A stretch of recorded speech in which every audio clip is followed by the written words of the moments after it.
From a young age, I was chosen to be the son-in-law of the Roberts family. At 22, I married Emily Roberts, who had autism. For 5 years of marriage, Emily consistently disliked me. She wouldn't accept my touch, let alone share a bedroom with me. Later, she met a young man. In his presence, she curbed all her temper, awkwardly trying to be docile. She would write songs for him and give him gifts. Even her study, which she had never allowed me to enter, was unreservedly open to that young man. I knew Emily had found someone she liked, and I no longer wanted to care for her. So, I approached Mr. Roberts Sr. I told him I wanted a divorce. Ding! Story Shots reminds you to click the subscribe button at the bottom right corner to read the full novel. Before I met Emily Roberts, my life had been quite difficult. My mum was obsessed with looks and fell for my dad's handsome face. She loved him passionately and jumped into bed with him without doing any background checks. Then I came along.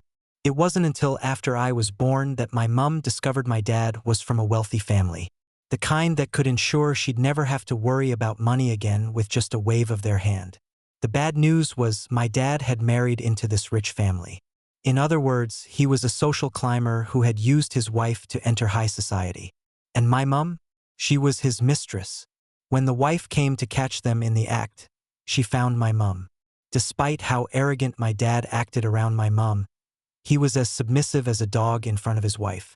He immediately cut off all contact with my mum and refused to acknowledge me as well. My mum raised me on her own, and life was tough. She drove a rickshaw, ran a small market stall, and was chased by the local authority office for miles, even losing a shoe in the process. Eventually, she'd had enough of this life. She said she wanted to secure a better future for me. I don't know how she managed it, but she somehow got hold of a paternity test proving I was my dad's child. Then, she caused a scene at my dad's doorstep, insisting that he take responsibility for raising me. Fearing a scandal, the wealthy family agreed to her demands. From that day on, my mum and I were separated. The day I was sent to the Williams Group, my mum cried tears of joy, saying, "Joe, you'll never go hungry again." But my mum was too naive. My dad saw me as a stain on his reputation, and Mrs. Williams despised me. The staff, always quick to follow the prevailing wind, naturally treated me poorly. As for my half-brothers, they came up with new ways to bully me every day. My mum never knew about any of this. That meeting at the Williams Group's doorstep was the last time I ever saw her. She had been diagnosed with late-stage cancer and couldn't afford the medical bills. After sending me to my dad, she took her own life.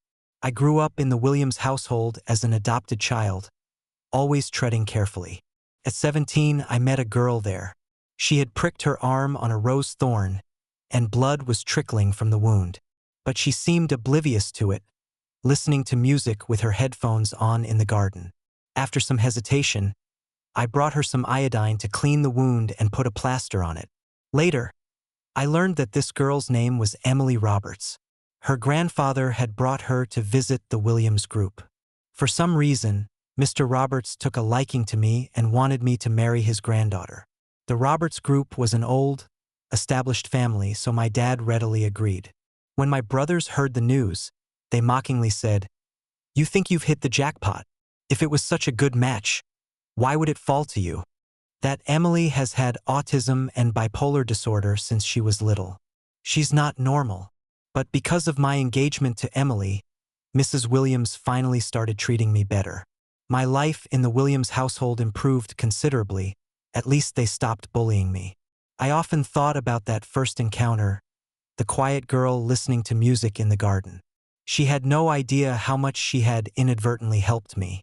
I was truly grateful to her. I started learning about her conditions and how to interact with her in the future.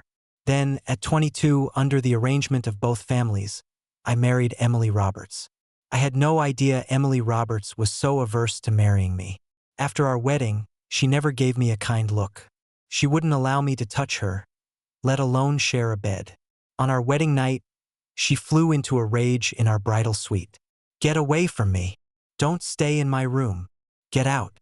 I said, "Get out."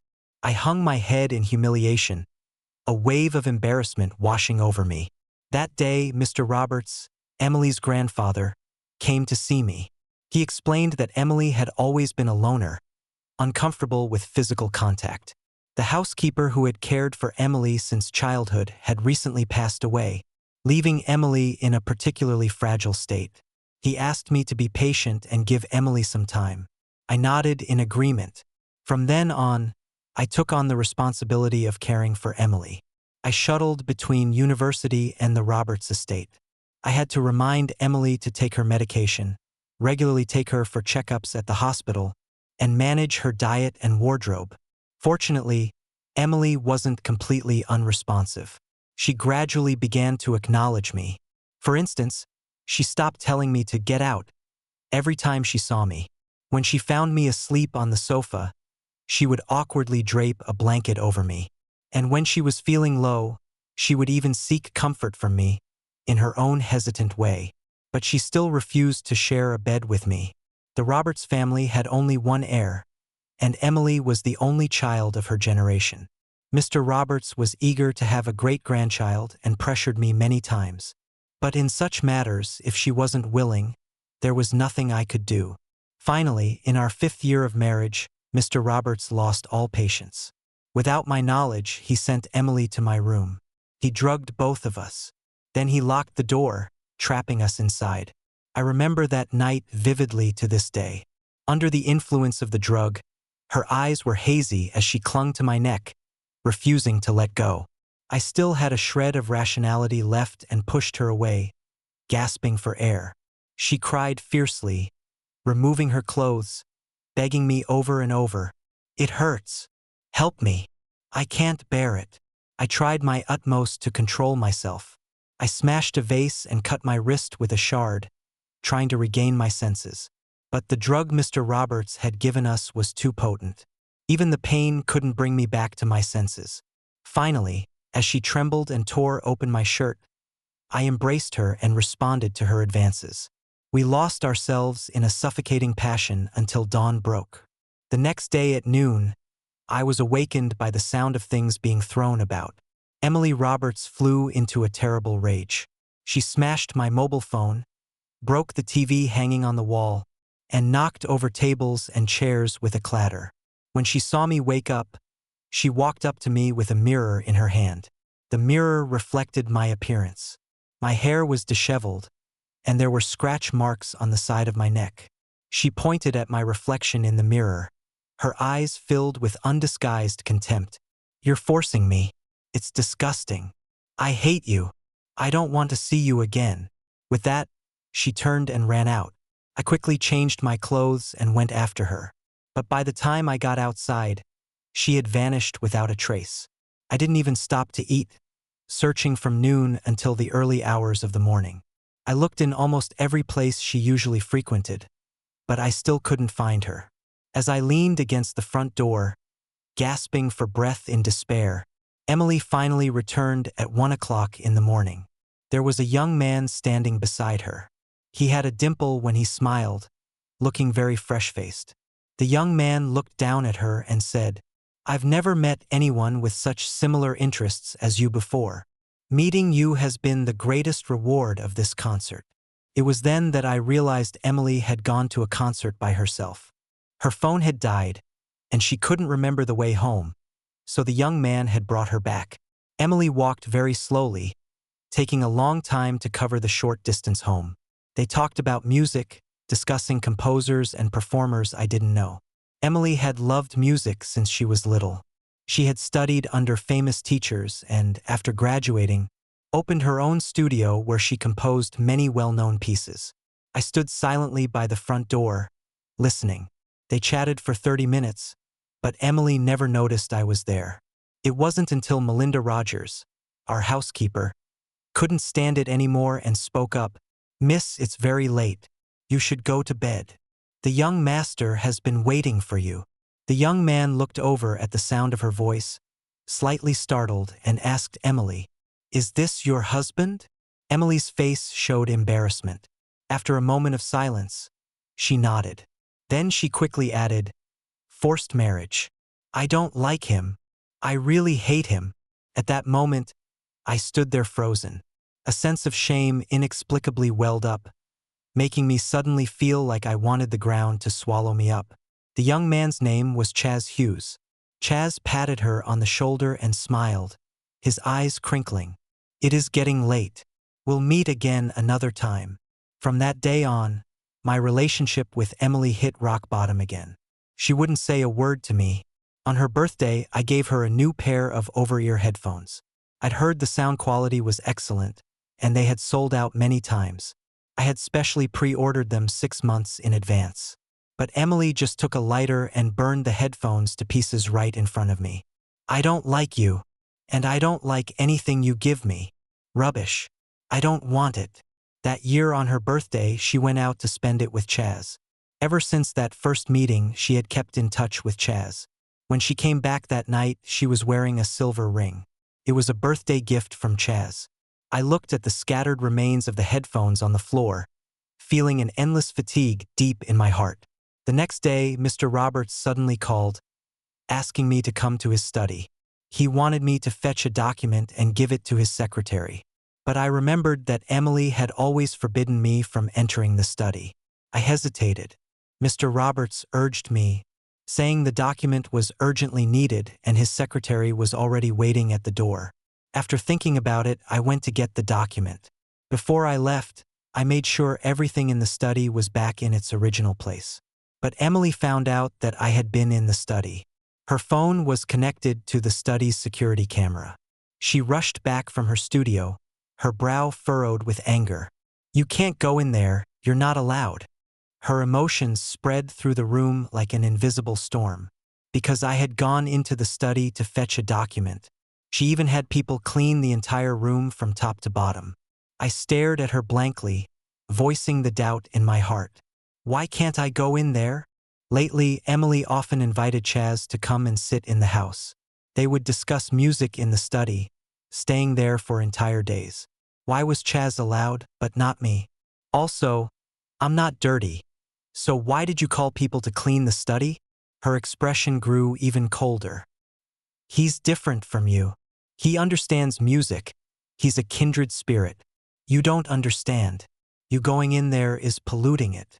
After all these years, I was used to her brief expressions and immediately understood what she meant. When her emotions ran high, I usually tried to calm her down first.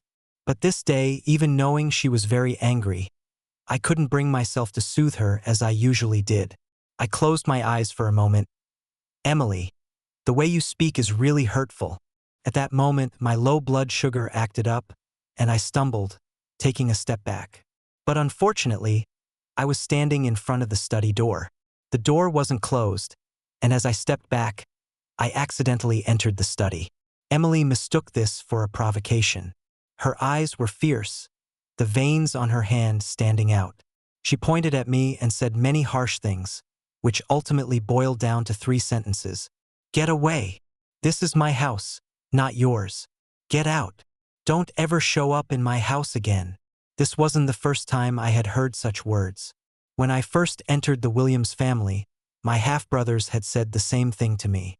Back then, I had meekly hidden myself under the covers. I thought that one day, I would definitely have a home of my own, a home that no one could drive me away from. After getting married, I mistakenly thought this villa with Emily was my home. But today, she screamed at me that the house was in her name. The money came from her family, and this wasn't my home. She told me to get out immediately. Emotions surged, and a sense of helplessness almost engulfed me. I hung my head and counted the days. It had been 10 years since I met Emily when I was 17. At 17, because of our engagement, I had 5 years of comfortable life. At 22, I married Emily and took care of her for 5 years. 5 years for 5 years. I figured I had repaid the Roberts family's kindness. I was tired of this life. I wanted a divorce. Once the thought of divorce takes root, it grows like a seed breaking through the soil, spreading wildly. A week later, I met with Mr. Roberts, Emily's grandfather. I told him I wanted a divorce. Mr. Roberts sat on the sofa in the old family house, tapping his bent forefinger on the table. "Why?"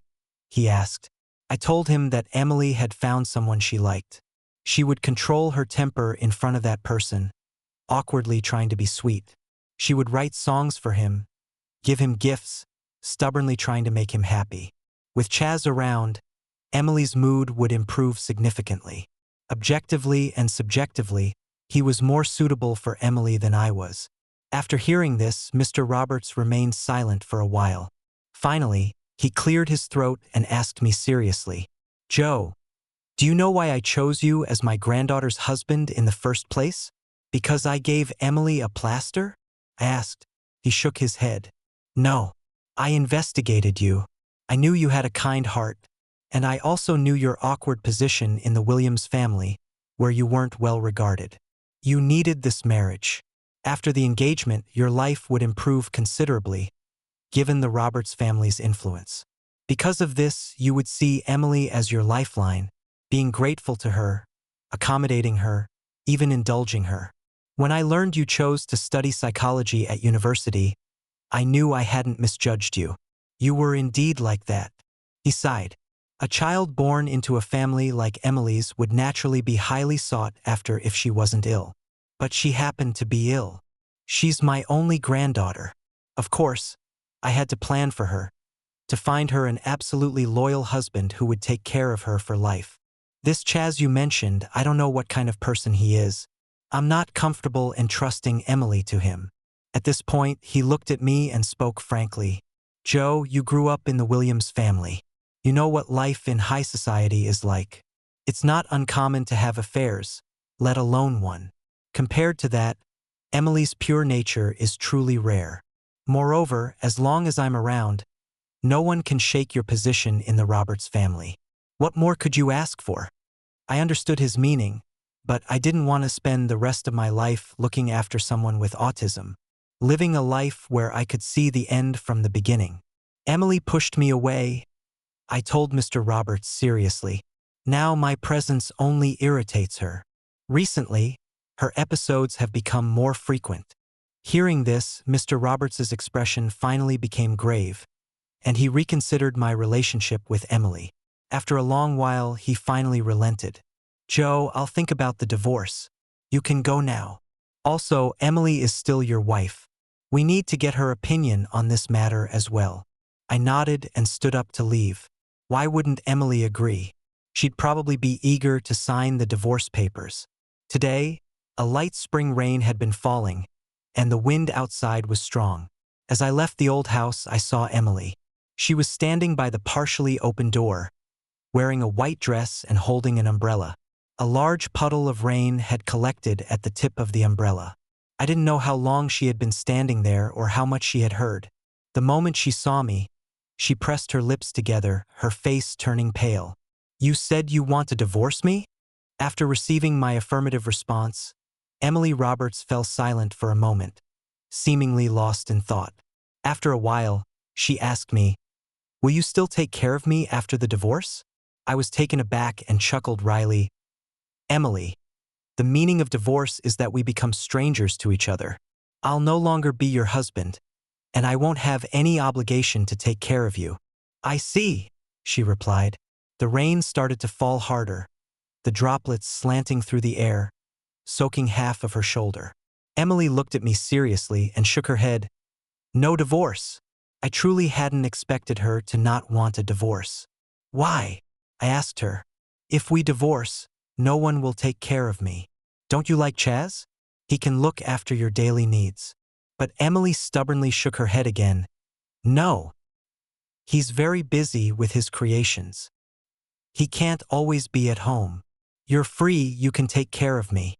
I lowered my head, staring at the puddles forming in the shallow depressions, feeling a chill in my heart.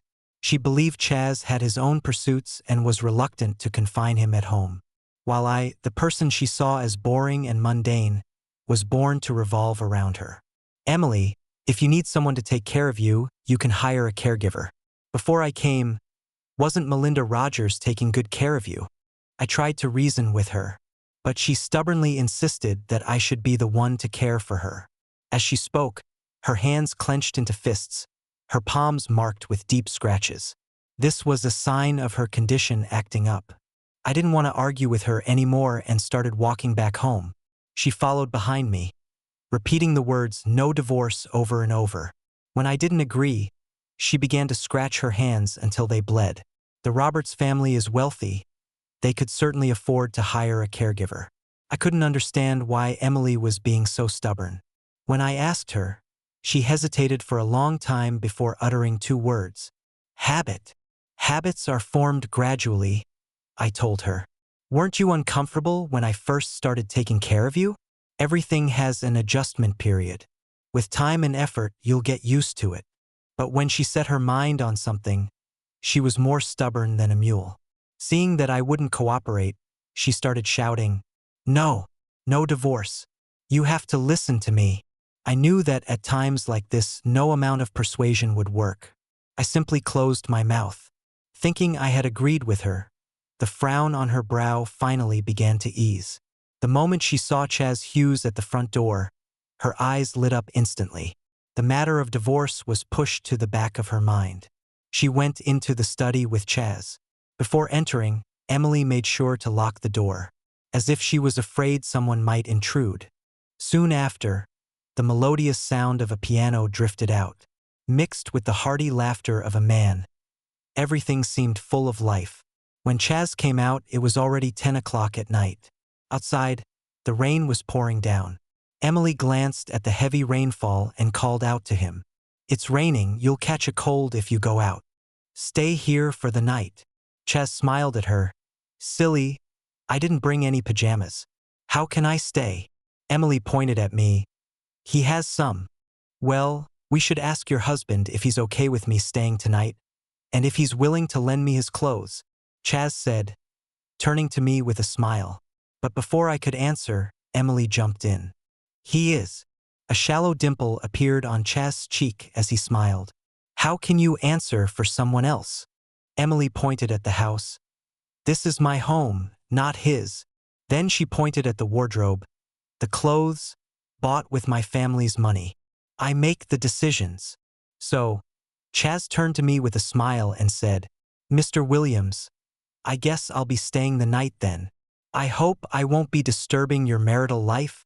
Hearing this, Emily's reaction was even stronger than mine. She hurriedly explained, even waving her hands. "We don't have that. That kind of thing. It's disgusting." I listened quietly, not looking up, silently scrolling through my phone. Emily was right, this wasn't my home. I was planning to move out. Finding a suitable flat wasn't easy. When I lived with the Williams family, I had no pocket money. If I needed anything, I'd ask the housekeeper, and she'd usually agree to reasonable requests. After moving to the Roberts house, Mr. Roberts gave me £5,000 a month for living expenses. It seemed like a lot, but it included Emily's medical fees, psychological intervention costs, nutritional meals, and the food and wages for all the staff in the mansion. After careful budgeting, I could save a few £100s each month. So my savings weren't substantial. After 2 days of searching, I found a flat with a moderate price. While I was packing my clothes, Emily happened to come home. Since I mentioned divorce last time, her attitude towards me had softened slightly. On rare occasions, she would initiate conversation with me. Like now, she asked, "Are you packing these to throw them away?" I shook my head. "No." She pointed at my pile of clothes. "Throw them away. They're not nice. You don't understand fashion. You can't match outfits. These clothes are all ugly." I paused what I was doing and looked at her. "Then what kind of clothes look good?" She thought seriously for a moment, then answered, "Like Chaz Hughes, he looks good. You should learn from him. I have money. I can buy some for you." I looked at the striped shirt on top of the pile and hesitated for a moment. This shirt was chosen by Emily herself when we went shopping a year ago. I still clearly remember her reaction when I walked out of the fitting room. She stuttered and repeated two words over and over. "Looks good." But the shirt was still the same shirt, yet now she found it old-fashioned and outdated. Was it the clothes that had changed or the person? I lowered my eyelashes, continuing to pack. "No need. I like my own style." Emily's eyes gradually filled with annoyance. She threw out a "suit yourself" before turning and leaving. The door slammed shut with a loud bang that made my eardrums hurt. That evening, she didn't come out of her room again, so she didn't know that I left the mansion. When I first came to the Roberts house, I brought a 24-inch suitcase and a blue backpack. When I left, I had the same luggage. Emily was right, this wasn't my home, so the things that belonged to me were pitifully few. I only stayed in the flat for one day before heading to Brighton. When I was little, my mom always told me that life would get better. When she saved enough money, she'd take me on a trip. After my mom passed away, I comforted myself, saying life would get better. When I saved enough money, I'd travel on my own. But things don't always go as planned. I had just jumped from one cage into another fence. Emily couldn't be left alone, so I couldn't go on long trips. I had tried to take her out before, but she had lived in this city for so long, it was hard for her to adapt to changes in environment. Feeling insecure, she became restless and anxious on the train. Even eating became a problem. I had no choice but to get off at the next station and take her home. As excited as I was when planning the trip, I felt equally dejected the moment we got off the train. It turns out that even if you save enough money, you might not be able to travel. Because of obligations, because of lack of time. But now, I was finally standing at the foot of the South Downs. The wind rippled the waters of the English Channel and changed the shapes of the clouds. I rode a bicycle along the small paths, listening to music. Along the way, there were wheat fields, open plains, shimmering reflections in puddles, and clouds drifting over the hills. All the regular rhythms of life were shattered by the sound of waves on the pebble beach. Life became free and swaying. I too became a useless yet vivid person. Many mentally exhausted people gathered here, setting up various small stalls. We sat on the ground, under the starry sky, exchanging our stories. There was a medical student who quit her job, nearly burnt out, and came here to live for a while. She said that here, life was no longer cut into scattered fragments by holidays. There was also a patient recovering from illness, who said no one knows what the future holds, but at least at this moment he was growing. We gathered briefly, touching the softest and most hidden corners of each other's hearts. Then, like the streams flowing from the South Downs, we each went our separate ways. Later, I went to the pier alone to watch the sunrise. The waves of the channel scattered the sunlight into dancing silver coins. When I was struggling to survive in the Williams household, I didn't cry. When Emily verbally abused me and kicked me out of the house, I didn't shed a tear either. But at this moment, I covered my face, my shoulders shaking uncontrollably. I had never felt freedom so deeply before. No more timed alarms. No more tedious reminders in my notebook. I responded to the call of the distant hills, able to daydream for an entire day. It wasn't until 2 weeks later that I put my SIM card back in my phone. When I left the Roberts house, I had sent Mr. Roberts a text message, briefly explaining the situation. Today, after inserting the card, there were missed calls from various people. Some from my dad, some from Mr. Roberts, and some from Emily. Sitting on the return bus, I dialed Mr. Roberts' number. "Joe," his voice sounded deeply tired. "Come back soon. Emily, she's not doing well." I returned to the Roberts estate one last time. I discovered that Emily was furious after I left. She didn't know how to manage her life. For instance, she couldn't figure out how many pills to take each day from the various bottles in the medicine cabinet. Previously, I had always prepared her water and placed the medication in front of her. That day, she had a press conference, but she couldn't find the skirt that matched her suit. She tried to contact me, but couldn't reach me.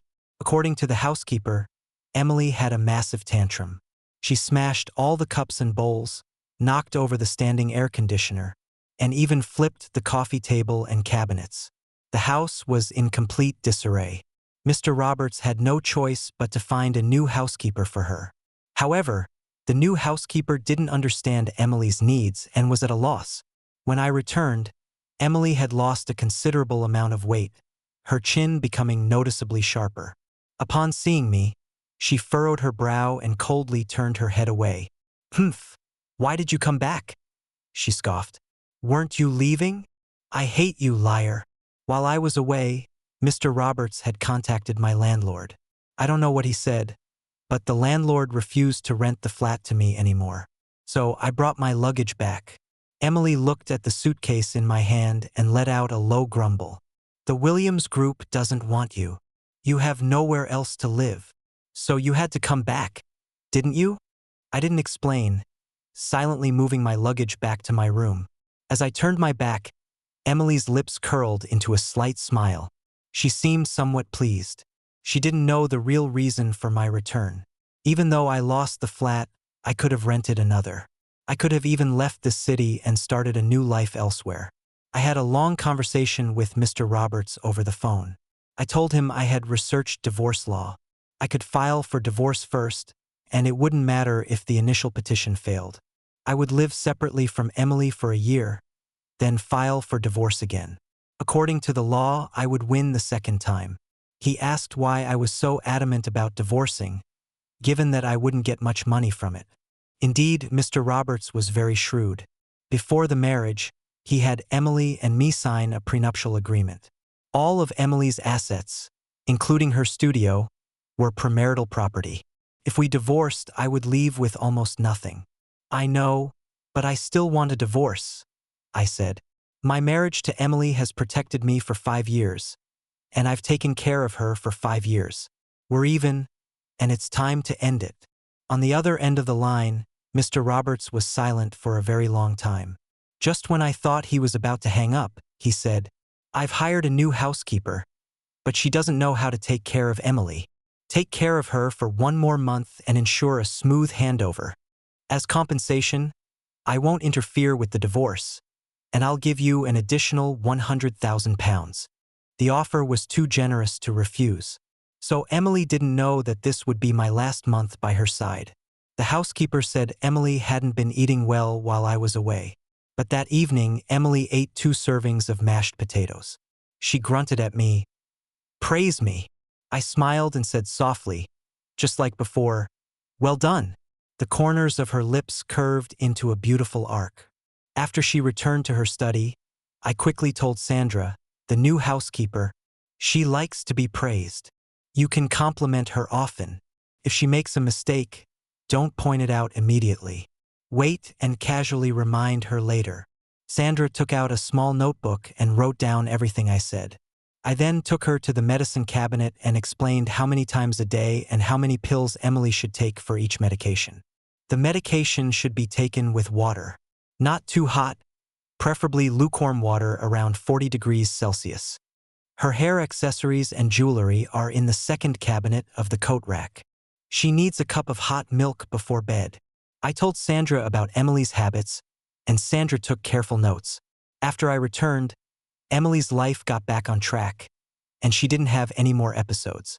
But one day, when Sandra went to give her medication, the sound of a glass shattering suddenly echoed from the room. When I rushed over, the place was a mess. Shattered glass and scattered pills were everywhere. Emily was standing barefoot, accidentally stepping on broken glass, causing blood to flow. She seemed unaware, pointing at Sandra and asking me word by word, "Why is it her? Why isn't it you? This is clearly your job. Why are you changing people?" As she spoke, she grasped my sleeve, shaking her head. "I don't want it to be someone else. I only want you to bring me medicine." So, I poured her water and got her medicine again. Her emotions came quickly and left just as fast. Watching her obediently take the medicine I gave her, I finally asked, "Why does it have to be me?" Seeing it wasn't you, I got a bit scared. I softly asked, "Scared of what?" "Scared that you were going to hand me over to someone else, then leave, and not want me anymore." I must admit, her intuition was somewhat keen. I was indeed handing over to Sandra, letting her gradually take over Emily's care. Emily was still holding my sleeve. "I want you to come in the future. Don't change people. Promise me you won't leave."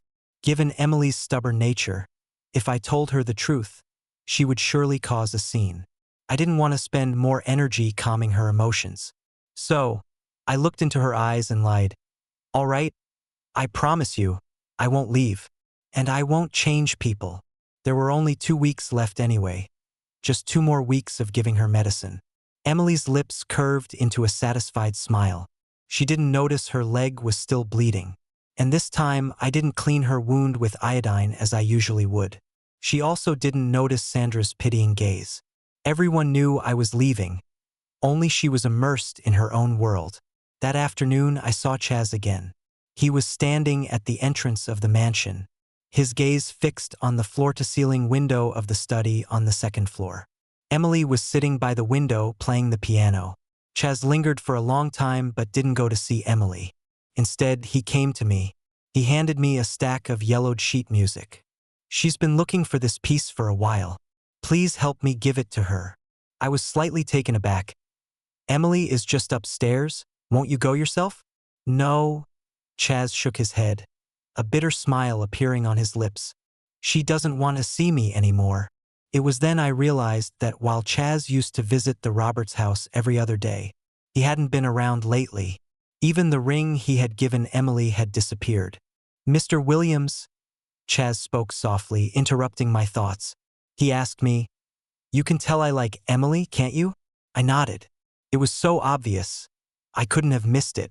When I first saw her at the music festival, everyone was in groups, but she was alone, standing out from the crowd. I noticed her immediately. The way she listened to music was so focused. Her eyes were bright, brighter than fireflies flying by. I've forgotten what piece was played that day. I was too busy staring at her. When I found out her phone was dead, I took the chance to offer to take her home. I'm not stupid. After talking to her for a bit, I knew she was different from normal people, but I found her so adorable and pure like that. As he spoke about Emily, a faint smile spread across Chaz's eyes. After you left, Mr. Roberts contacted me, saying you were pushing for a divorce. When I heard this news, I was actually very happy. I've always believed that you and Emily were from two different worlds. She's immersed in the world of art, while your eyes are only on real life. Emily and I have the same idols, like the same music styles, and when we're together, we always have endless music to talk about. I'm more suitable for her than you are. I thought it would be good if I could persuade Emily to divorce you. I could take on the responsibility of caring for her. But do you know what the result was? Chaz Hughes was still standing at the entrance of the mansion, talking to me. I asked him if he wanted to come in and sit for a while. He lifted his eyes, his gaze falling on Emily Roberts on the second floor, and shook his head. Chaz said that after I left, he had stayed with Emily at the mansion for a few days. In the study, Emily talked to him about music. Outside the study, Emily started talking about me. I made her a strawberry cake, and she paused for a moment, then told me you love strawberries the most, but always save the sweet ones for her. There's a row of dolls on the sofa in the living room. She said you bought them for her, and you two even named each doll together. On the windowsill in her room, there are photos of you two. I wanted to count how many there were, but I found it impossible to keep track. Do you know what I found most difficult to accept? Chaz looked up at me, his eyes dim. She played a chord and told me this melody suits you well. She said she's never been apart from you for so long, and she misses you. I truly didn't know about these things. And then, I wanted to know why Emily suddenly didn't want to see him.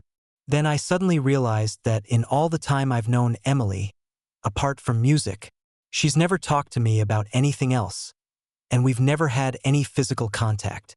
I asked her if she would divorce you. She told me without any hesitation that she wouldn't. That night, I was a bit mad. I wanted to prove that she liked me. So I leaned down, held her shoulders, and tried to kiss her. She had said before that she felt sick when she was with you. If she was willing to kiss me, wouldn't that prove she liked me? I remained silent, listening quietly as Chaz finished his story. I didn't expect her to react like that. Disbelief, panic, disgust. I can't describe the complex expression, but she was extremely angry, shook off my hands, and kicked me out. Before I left, her face was red with anger. She said she thought I was different from others, but it turned out I was just as vulgar. She also said not to come and find her again, that she doesn't want to see me anymore. Chaz lowered his eyelashes, hiding the loneliness in his eyes. As I was leaving, she sat among the dolls on the sofa and softly called your name. Originally, when I liked a married woman, I could tell myself that Emily doesn't like you, that you've bound her with marriage when she doesn't know the world, that the one not being loved is the third party. But now, he gazed at the person behind the glass pane in the distance, letting out a heavy sigh. I still like her, but I know it's impossible now. Please give this to her for me. This sheet music. I've been looking for it for a very long time. I don't know if Emily didn't see him or didn't want to see him. Chaz stood at the entrance of the Roberts house for over an hour, but Emily never looked down at him once. When he left, he walked very slowly. But even until he completely disappeared from my sight, he couldn't get the eye contact he wished for with the person he wanted to see. Emily has been particularly clingy to me lately. She would even start conversations with me about nothing in particular. She asked me where I disappeared to for half a month. I showed her photos and videos of my travels, sharing those interesting experiences with her. In the market, they were selling brooches and earrings made from Lake District berries. It's very creative. If you saw it, you'd definitely like it too. Do you know about tie-dye, ceramic cats, botanical printing, and woodcut printing? Look, I made all of these myself. They're very meaningful souvenirs. I also went mushroom picking with the villagers. Walking along the mountain valley stream, picked a full basket of mushrooms. It was the first time I truly experienced the joy of harvest. Ah, sorry, am I talking too much? I'm not usually a talkative person, but for some reason, when Emily asked about my trip, I could go on and on without end. I didn't even give her a chance to get a word in. Emily just smiled and rested her chin on her hand, looking at me. It's all right. You talk, I'll listen. She quietly listened to my vivid descriptions of what I saw and heard, and then suddenly asked, "Do you really enjoy traveling?" I nodded without hesitation. But I always feel it's more comfortable at home. It's okay though, we can try. I was a bit stunned. Try what? Emily turned the ceramic cat I made over and over in her hands, not answering me. Recently, she hasn't been going to the studio, preferring to stay at home instead. One day, she suddenly called my name from the study. Joe. I asked her what was the matter. She opened the door and beckoned to me. Come in. I always remembered how upset Emily looked after that time I entered the study. So I didn't move, still standing at the doorway of the study. But she grabbed my sleeve and pulled me into the study. From now on, you can come in. No one else can, only you. I have a gift for you. The study was spacious. Besides the desk and chairs, there was a white grand piano. Today, Emily Roberts wore a pristine white evening gown and had her hair elegantly styled. She only dressed this formally when she was about to perform. The floor-to-ceiling windows cast the sunset's glow upon Emily. Bathed in the fading light, her hair tips were gilded with a soft golden sheen. Her butterfly-like eyelashes fluttered gently as her fingers danced across the keys, notes cascading from her fingertips. Some people are born tone-deaf like me. I don't understand legato or staccato. I only know that at this moment, the piano's melody is layering and interweaving. It's like the dense waves in early spring seas, surging and echoing like misty mountain peaks. A fleeting sound, to call it romantic would be trite. To say it's profound would be too intense. I listened quietly. As the piece concluded, she looked up at me and asked, "Did you like it?" I nodded and applauded sincerely. "It was beautiful. It's just a draft. Still needs some work," she said, pointing to a thick stack of sheet music. "With some more tweaks, it'll be even better." I really liked this piece, so I asked her, "What's it called?" Emily hesitated for a moment before softly replying, "I haven't decided yet. This piece, I wrote it for you. Your birthday is in a few days. This is your gift." I was taken aback, never expecting she would give me such a gift. She cleared her throat twice, then suddenly changed the subject.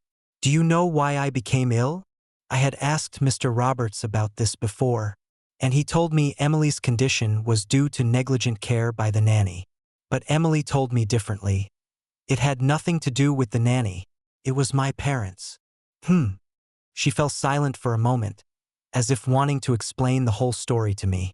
But her fingers trembled uncontrollably, as if merely recalling the past had drained all her energy. "It's all right. If it's too painful, you don't have to tell me," I said, pouring her a glass of water. She gritted her teeth. "No, I need to say it. I want you to know." After a long period of mental preparation, she finally began with great difficulty. "My dad pursued my mum for a long time before she agreed to marry him. 2 years later, my mum discovered that my dad had other women besides her. The first time, my mum was furious. My dad knelt down and promised he would change. But later, there was a second time, a third time, a fourth time. I even caught my dad with someone else at home. It was truly disgusting. My mum couldn't take it anymore and moved out with me. My dad came looking for us, begging my mum to forgive him. My mum softened once again and we went back home. After we returned, my mum found out that my dad hadn't ended things with the other woman. He even brought her along when he came to find my mum. While my mum was in one room putting me to bed, my dad was in the next room sleeping with that woman. But this time, my mum didn't cry or make a scene. She suddenly became very calm. She even suggested a family trip with my dad. This was our first and only trip as a family of 3. She clenched her sleeve tightly, suppressing the surge of emotions. That night, in an unfamiliar city, my mum took a knife and stabbed my dad in the chest. My dad, covered in blood, fought back fiercely, choking my mum. I was locked out on the balcony by my mum, desperately banging on the door, unable to get in. When I woke up, my parents were no longer moving. I stood there stunned. This was completely different from the version I had heard before. The love story of Mr. and Mrs. Roberts was known as a romantic tale in high society circles. Initially, Mr. Roberts had been arranged to marry someone else, but he fell in love at first sight with Mrs. Roberts, who came from an ordinary family. Mrs. Roberts didn't want to get involved with the upper class and initially refused him. Mr. Roberts pursued her devotedly for 4 years until Mrs. Roberts was finally moved by his sincerity and agreed to marry him. After their marriage, they were a loving couple and soon had Emily. Unfortunately, their happiness was short-lived. During an outing, Mrs. Roberts suffered a fatal heart attack. Mr. Roberts, unable to bear the loneliness without his beloved wife, took his own life to join her. Who could have imagined that beneath this romantic tale lay such a callous and bloody history? And Emily, who witnessed her parents' deaths, was only 6 years old, her mind still developing. She fell gravely ill, and when she woke up, she was in this state. I finally understood why Emily felt so insecure when going out and why she was so resistant to marriage and intimate relationships. "Joe, I'm telling you all this because I want you to know me, the complete me." She sat beside me, hesitated for a moment, then slowly, bit by bit, placed her palm on the back of my hand. "I know I'm ill, but I'm working on it. From now on, you can come into the study. I won't scold you. You can hold my hand too. I won't pull away. I'll be good and take my medicine, and I won't lose my temper with you." She looked at me earnestly. Her sincere gaze was as if she wanted to give me her heart. For the first time, I truly felt the warmth of her palm. Perhaps it was the ambiguous lighting, but her voice was exceptionally gentle.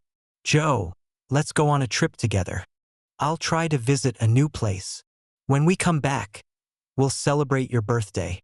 She took my hand and opened a map, carefully studying the cities on it. As the sky gradually darkened, I dialed Mr. Roberts' number. I told him about Emily's desire to travel. Mr. Roberts pondered for a moment, then asked, "Have you sorted everything out with Sandra?" It was less than a week until my departure. If we went on this trip, I would likely leave directly after we returned. "I've explained everything to Sandra that needs to be explained." Mr. Roberts made a sound of acknowledgement. "It's good that she's willing to go out. Take her around for a bit."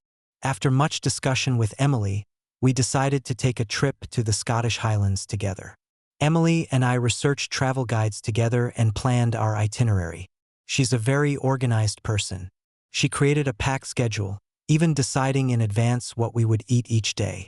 Looking at beautiful photos from travel bloggers, she pulled out a camera. "Joe, help me take photos. I want to capture pictures just as lovely as these." I smiled and said, "Of course." Our destination this time was the Scottish Highlands. As we boarded the plane, I could clearly sense Emily's emotional fluctuation. Perhaps due to her experience of being confined on a balcony, she disliked such enclosed spaces. Just like when we took the train, she became particularly agitated and uneasy. Sitting beside me, she tugged at my sleeve and leaned closer to me. "The plane is different from the train. We can't get off midway.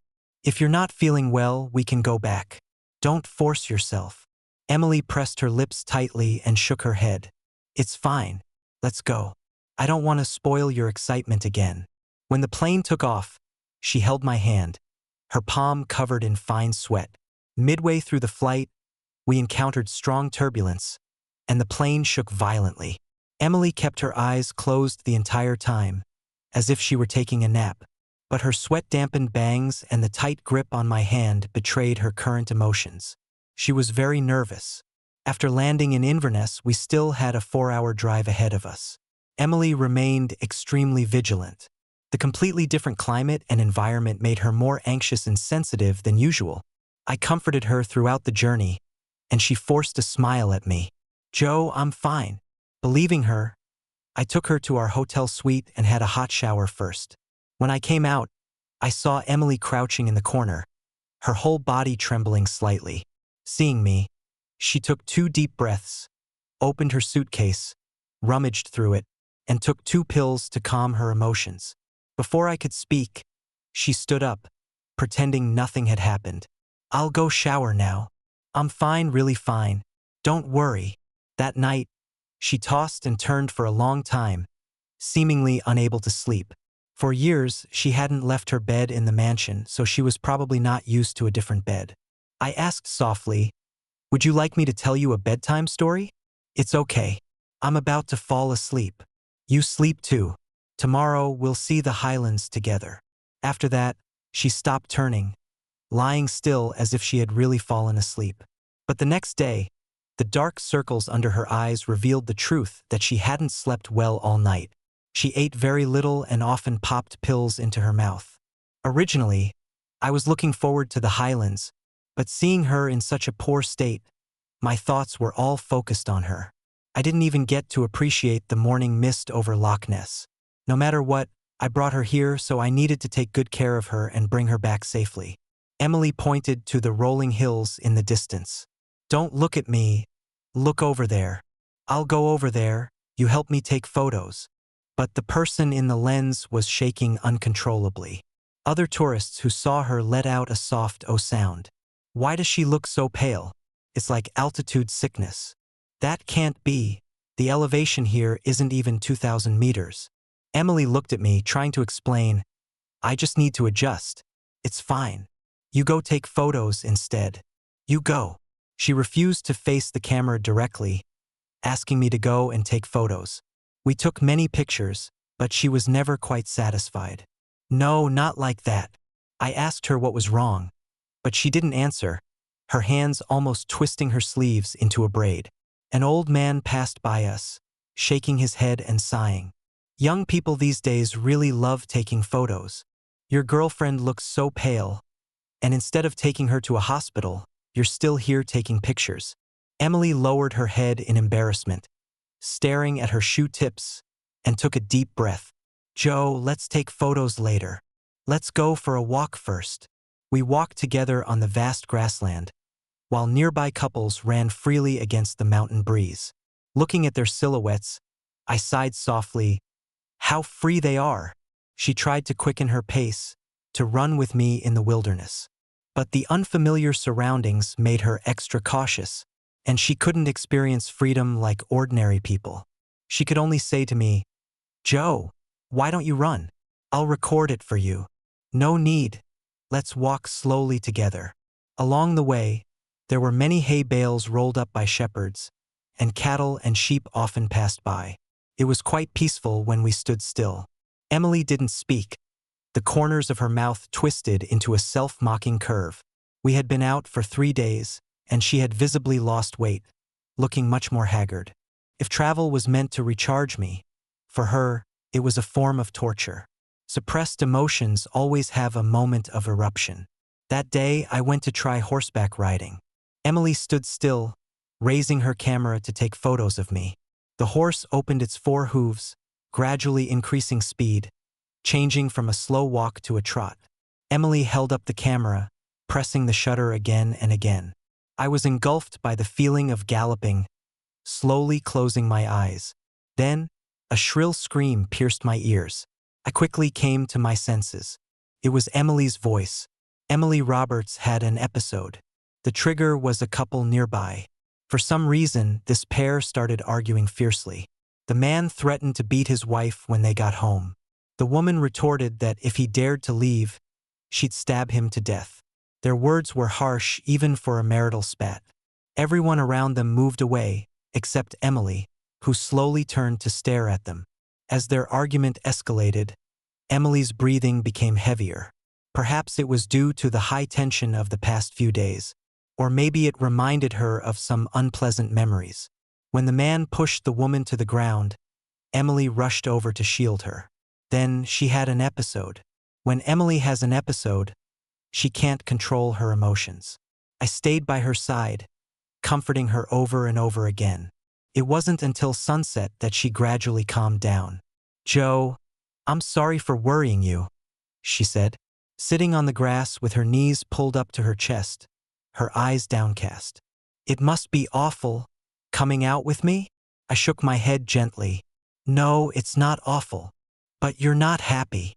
I saw the photos from your trip to the Lake District. You look so vibrant and happy. Since you've been back home, you haven't been as cheerful as in those pictures. I wanted to make you happy, so I asked you to come on this trip. But in my photos, you're nowhere near as carefree as you were in those stranger shots in the Lake District. When you were horse riding, I finally managed to take one good photo, but just one, and then I had an episode. Joe, I'm so useless. You can't even relax on a trip when you're with me. How could anyone relax when traveling with someone who might have an episode at any moment?" Everything she said was true. Couldn't argue. I sat with her on the grass, watching the sun slowly sink below the horizon. She sat there, the light in her dark eyes sparse and broken, her voice hoarse. "Joe, I really am a terrible person." The sky had completely darkened. I stood up, brushing the grass off my clothes. "Don't think like that. We've already booked our return flight for tomorrow. The trip will be over soon. Tomorrow we'd return. The day after was my birthday, and the day after that I could leave with 100,000 pounds. Emily got up and followed me, silent and downcast the whole way back. Even during the return journey, she was unusually quiet, occasionally picking up her phone to arrange something. After we got home, she finally relaxed, her breathing noticeably calmer. Before bed, after much hesitation, she said, "Good night, Joe. Tomorrow, I have a new birthday gift for you." I thought the birthday gift would be a song or an object. But the next day, she appeared at my bedroom door wearing a dress. "Joe, let's go to the court to apply for a divorce." Emily is a very stubborn person. Once she's made up her mind about something, she never changes it. So when she said she wouldn't divorce, I prepared myself for a year or two of divorce litigation. But I never expected Emily to change her mind so suddenly. I couldn't help but ask her, "Why?" She replied in a very calm tone, "You're not happy. I don't want to hold you back anymore." As she said this, she even tried to appear relaxed, her beautiful eyes curving into a slight smile. But the redness in her eyes betrayed her. "Joe, I'm a very stubborn and slow person. It took you leaving for me to realize I love you. I once darkly thought that I would use any means to keep you by my side. But you're not happy when you're with me. Really not happy at all." At this point, her voice choked up, her eyes reddening. "I've held you back long enough. I don't want you to be sad anymore. So, I'm letting you go." This was the first time I'd seen her cry. I originally thought that someone like her would never shed tears. But in the car on the way to the court, her tears fell hot on my palm. Like an unstoppable spring rain. The car stopped in front of the court. She wiped away her tears with the back of her hand. With reddened eyes, she smiled at me with difficulty. "Joe, my gift for your 27th birthday is freedom. The divorce cooling-off period lasts 30 days. During these 30 days, Mr. Roberts Sr. tried to persuade me to stay. He asked, 'Emily has finally realized her feelings for you. Do you really have to divorce? If you stay, you'll have a better life.' I shook my head. 'No, thank you.' He couldn't understand. 'Joe, nothing happened between her and Chaz. Besides, she likes you now. Her love just came a bit late. Are you really going to abandon her? Can't you give her another chance?' But I still shook my head. I can't. Once a person has tasted freedom, they can no longer willingly be bound. My decision to leave the Roberts family caused quite a stir. My father called and berated me for a long time. Mrs. Williams also scolded me. They said I should be grateful to Emily. If the Roberts family hadn't chosen me back then, they would have kicked me out of the house when I came of age. What more do you want? If it weren't for the Roberts, we wouldn't have even paid for your university fees. Now you're living such a good life with no worries about food or clothing. What are you still complaining about? So what if she strayed for a bit? Do you know your mum has 3 toy boys on the side? If I can tolerate that, what can't you endure?' In the end, my father threatened to disown me. I nodded. All right. 30 days later, Emily and I went to the court to get our divorce papers. Joe, go further, climb higher, explore wider horizons in the future. And will I be able to see you again? I nodded. Of course. I'll invite you to my birthday party every year. Emily sighed, but finally smiled. She summed up her thousands of words into one sentence. Joe, take care. Chapter 14, Emily's Side Story. The first time I realized I had feelings for Joe Williams was at the family estate. At that time, he was telling my grandfather that he wanted to divorce me. My instinctive reaction was to resist. When I discovered that I didn't want a divorce, I was stunned. Due to my parents' relationship, I had always despised, rejected, and even feared marriage since childhood. I always felt that Joe had tied me down with marriage. I had been waiting for the day when I could be free from this marriage. But I found that when that day truly arrived, I was utterly resistant to the idea. I lied to myself and to Joe, saying that I had just grown accustomed to his presence. I deliberately let Chaz stay. I deliberately complimented Chaz's clothes. I wanted to prove that I didn't like Joe, that I didn't like this man my grandfather had forced upon me. Then Joe left. When I heard the news, I was angry, anxious, and filled with self-blame. I was angry that he left without saying goodbye, angry that he had abandoned me. I kept wanting to find him and bring him back. It was at this time that Chaz appeared, persuading me to get a divorce. He even held my shoulders, trying to kiss me. A nameless anger welled up inside me. I've always been averse to intimate relationships, not wanting to engage in such with anyone. But at that moment, a strange thought flashed through my mind. If the person in front of me was Joe, it might not be so bad. I finally couldn't deceive myself anymore. I had fallen in love with Joe. I missed him so much that I could only bury my face in the pile of stuffed animals he had given me. Later, he finally came back. I still acted tough, but I was overjoyed inside. But for some reason, I had a feeling that he was handing over his responsibilities, pushing me towards the newly arrived Sandra. I was afraid of being abandoned by him again. Even if I were to die, I wanted him to die by my side. So, I deliberately tried to show him my good side. I sought him out for conversations, wrote songs for him, and bared my heart. But I found that he wasn't happy. In front of me, he was always lifeless, like a numb, walking corpse. But in those travel videos, he was so full of life. I wanted to make him happier, so I invited him to travel with me. That's when I realized it wasn't travel that brought life to Joe. It was leaving me that revitalized him. Even when traveling with me, he was exhausted, always having to be mindful of my condition, never able to truly relax. That day, sitting on the grasslands of Ulanbator, I suddenly felt very sorry for him. How could his luck be so bad to end up with someone like me? If he stayed by my side any longer, would he forget how to smile? I thought, if that's the case, then I should give him his freedom. Originally, I had planned to give him that song as a gift for his 27th birthday. I had put a lot of effort into the song, but I always felt it was missing something. I don't like imperfect things. Perhaps it was fate telling me to change the gift. So I decided to give him freedom instead. These years have been hard on him. After the divorce, I locked myself in my study. I kept looking at the song I had written for Joe over and over again. I revised it many times but was never satisfied. Until one night, Joe appeared in my dream. 17-year-old Joe, smiling at me in the rose garden. "Aren't you afraid of pain? You're bleeding so much and you don't even care." 22-year-old Joe, smiling gently. "Emily, can I take care of you from now on?" 27-year-old Joe, carefully taking out a pair of earphones.